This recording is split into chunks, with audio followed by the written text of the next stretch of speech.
Planet Earth is so beautiful, isn't it?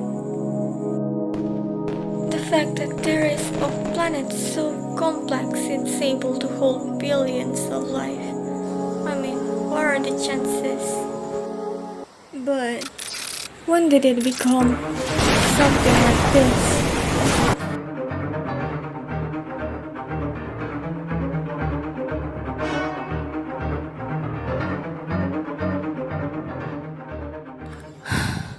Okay, let's talk about this.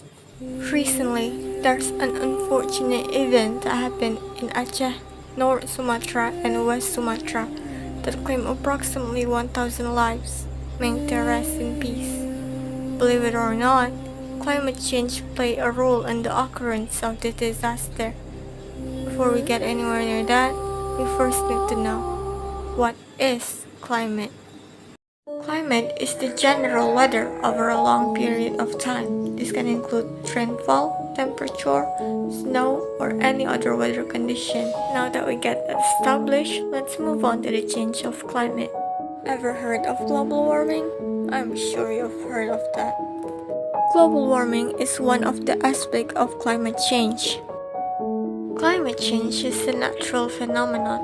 Surprising, I know. However, recent climate changes cannot be explained by natural causes alone. This leads us to the question, how did climate change happen? Let me explain this. In 1859, this person discovered that carbon dioxide, methane, and water vapor trap air in the atmosphere. This later on called the greenhouse effects. Over the last 3 centuries, the amount of these gases in our atmosphere has increased rapidly. To put it simply, the more of these gases in our atmosphere, the hotter it gets, and our atmosphere has a lot of these gases. Basically, everything we do to make our life easier is making things worse for the environment. It includes the food, the roads, the clothes, and the gadget we use daily. And with this bigger question arise, how did the climate change affecting us?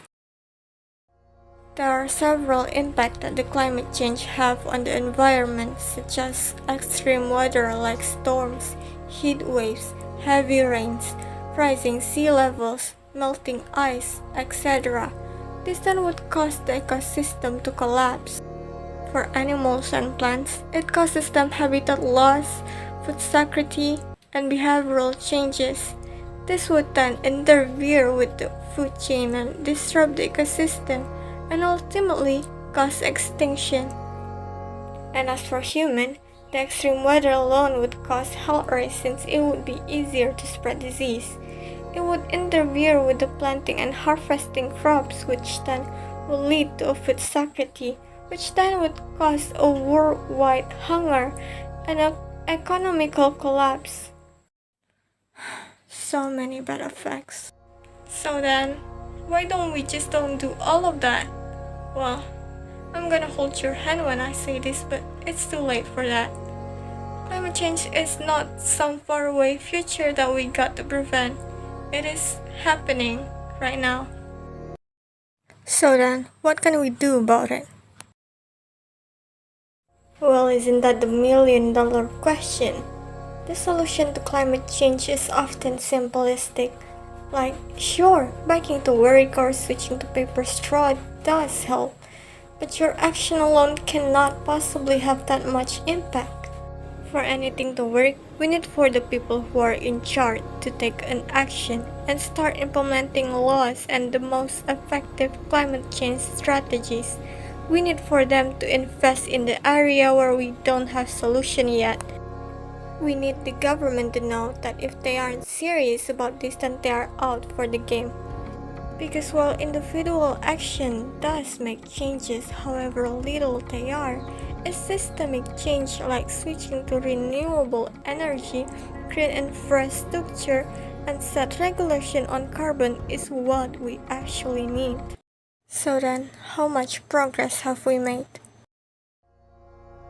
Well, not as much as we would have liked, but in situations like this, every little progress matters. In some countries, Electricity is almost entirely coming from renewable energy. This shows that the world is capable of moving away from fossil fuels. This gives us hope that somewhere in the future, hopefully near, we can save our dear planet and protect our future.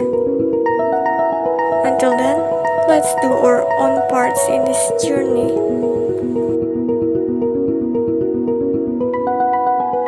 For a better life, for a better future.